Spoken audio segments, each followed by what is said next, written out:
तव कथामृतं भक्तजीवनं कविभिडीडितं कल्मषापहं श्रवणमंगलं श्रीमदाततं भुवि गृह्णन्ति ये भूरिदा जनाः।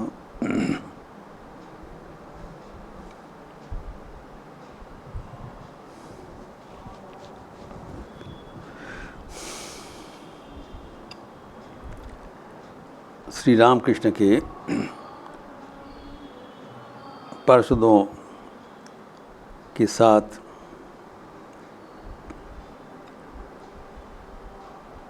संगीत परिवेशन किया है रामतरण, उससे श्री रामकृष्ण सह भक्तगण भावविह्वल हो गए।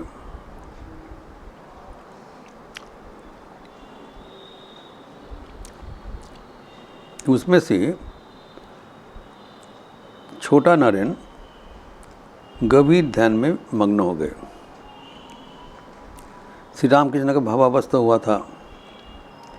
फिर भक्तगण भी गान श्रवण करते हुए विह्वल हो गए। कुछ देर बाद सबको स्वाभाविक अवस्था प्राप्त हुआ, लेकिन छोटे नरेन का नहीं हुआ।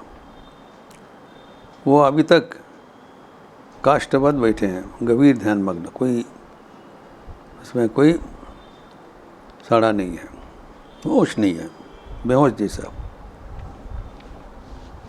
तो ठाकुर उनको दिखाते हुए डॉक्टर सरकार को बोल रहे हैं कि इसमें विषय बुद्धि का लेश मात्र प्रवेश नहीं हुआ, इसलिए इसकी ये अवस्था है। ये बात हम चर्चा किया था कि जब हमारे मन विषय बुद्धि से मुक्त हो जाता है, तब वह मन भगवान के श्री चरणों में तल्लीन हो जाता है। ये जो हमारी अवस्था उस समय वह है जो अति चेतन अवस्था, तुरीय अवस्था, सुपर कॉन्शियस स्टेट, हम चर्चा किया था।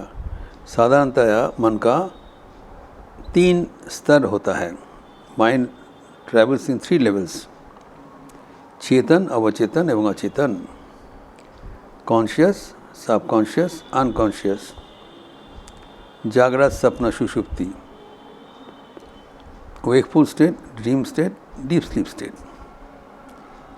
इसके अतिरिक्त और एक स्तर है जिसको अति चेतन कहलाता है, सुपर कॉन्शियस स्टेट कहलाता है, इसको तुरीय अवस्था कहलाता है, जिस अवस्था में उन्नीत होकर हम भगवान से संपर्क कर सकते हैं। ये लेवल में नहीं।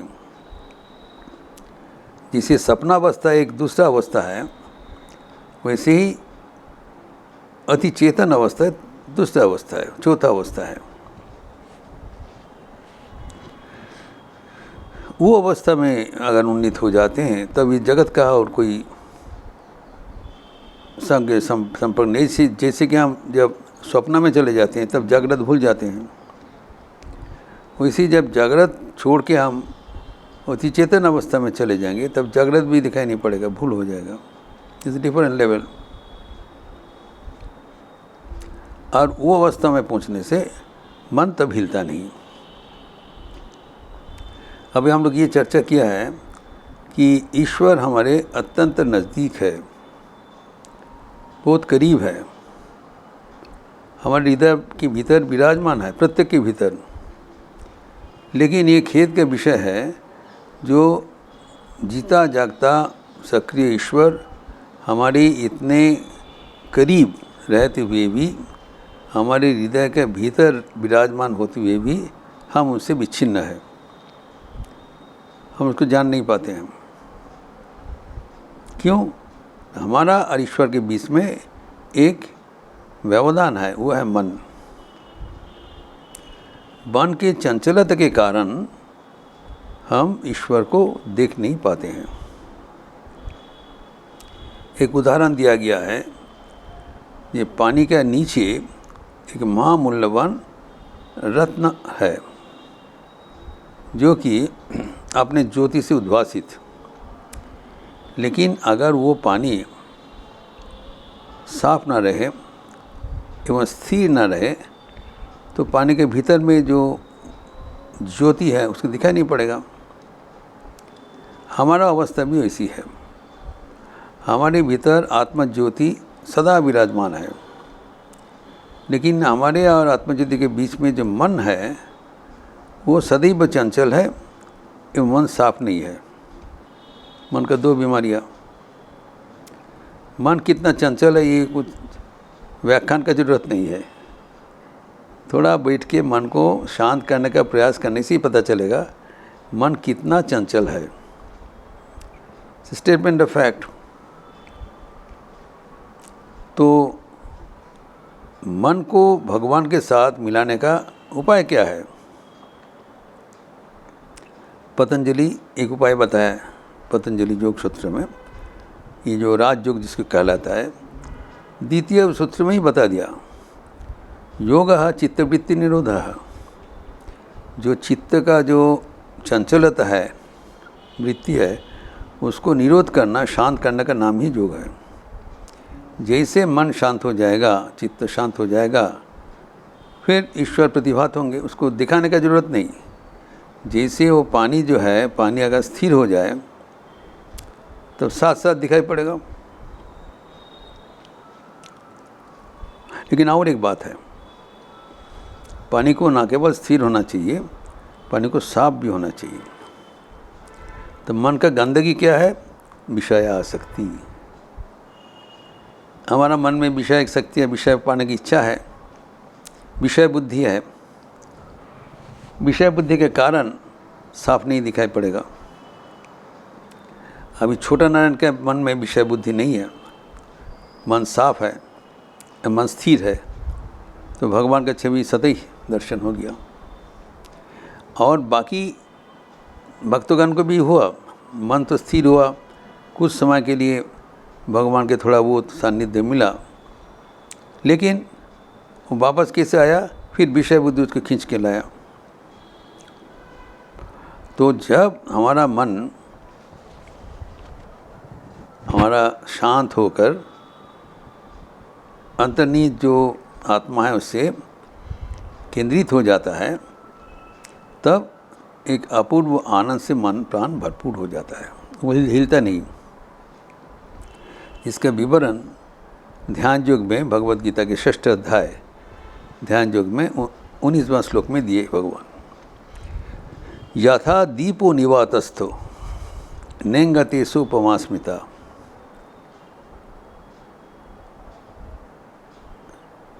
जोगिना जुंजति, जो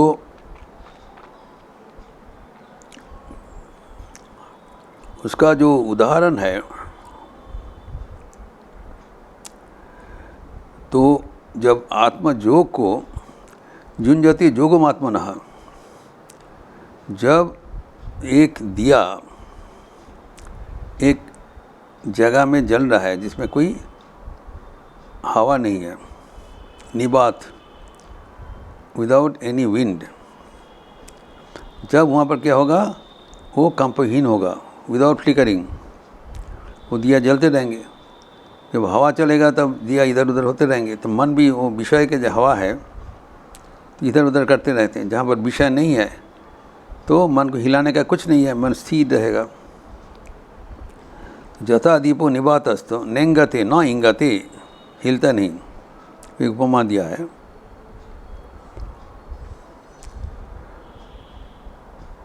तो योगिनो जत चित्तस्य जुंजते जोगमात्मनः, जो आत्मचित्त, जो जिसको हमारा चित्त अपने अंदर में वश में है, योगी है, वो जब योग को आराधना करते हैं उसका मन भी वैसे स्थिर हो जाता है। उदाहरण दिया है। तो जैसे कि मन स्थिर होने से हमारा मन ईश्वर पर केंद्रित हो जाता है, लेकिन विषय बुद्धि से उसको हटा देते हैं। विषय का बतास, जो निवात मतलब जो बतास है वो है विषय बतास, जो एक संगीत में भगवान श्री रामकृष्ण गाया करते थे, श्यामापदो आकाशेते मौन घुड़िखान उठते छिलो। तो श्यामापद जैसे आसमान है, उसमें हमारा मन एक काइट जैसा है, पतंग जैसा है, वो स्थिर होकर विचरणशील थे।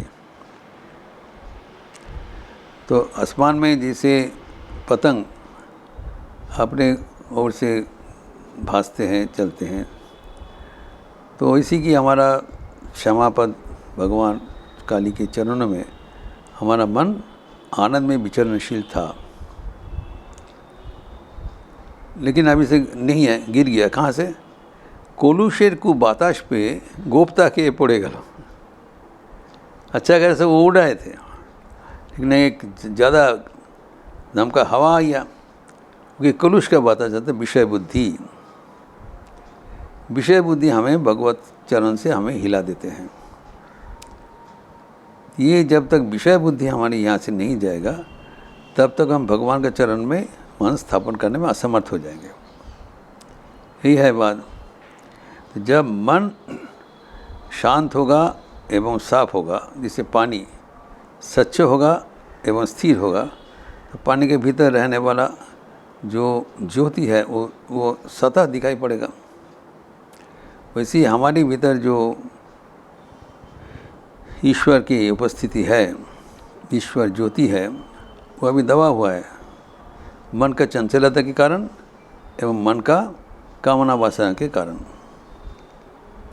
अगर किसी उपाय से मन को वासनाहीन कर दिया जाए, साफ कर दिया जाए, शुद्ध कर दिया जाए एवं मन को स्थिर कर दिया जाए, दोनों ही चाहिए, 2 in 1, तब क्या होगा कि मन का व्यवधान से हमारा जो आत्मा के साथ संयुक्ति क्षुण्ण नहीं होगा। Will become instantly connected with the Atman within, और ईश्वर दर्शन करने के जैसा आनंद में हमारा मन भरपूर हो जाएगा। ये जो अद्भुत एक हमारे भीतर में जो ध्यान का जो प्रक्रिया है, वह हमें सब समय याद रखना चाहिए कि इससे हमारा जीवन का लक्ष्य पूर्ण हो जाता है। ये अपूर्व भक्त प्रसंग एवं भक्त का जो निदर्शन का विवरण हमें वचन में से मिलता है, वो हमारे आध्यात्मिक जीवन के लिए अतीव शिक्षाप्रद है, प्रेरणाप्रद है, महत्वपूर्ण है। इस प्रसंग और भी आगे बढ़ाते हुए हम लोग अगले दिन चर्चा करेंगे। ओम शांति शांति शांति। हरि ओम तत्सत। श्री राम कृष्णार्पणमस्तु। आज शुक्रवार का अवसर है। सुबह में लखनऊ शारदा संघ का क्लास है, माँ की मधुस्मृतियाँ, चंद्रमोहन दत्त का विवरण चल रहा है, एवं शाम को संध्या के उपरांत श्रीमद् भगवद गीता का प्रवचन। हम लोग 2य अध्याय यानी सांख्य योग शुरुआत किया है गई बार। आप दोनों अनुष्ठान में भी स्वागत है। अच्छे रहिए, स्वस्थ रहिए, आनंद में रहिए। नमस्कार।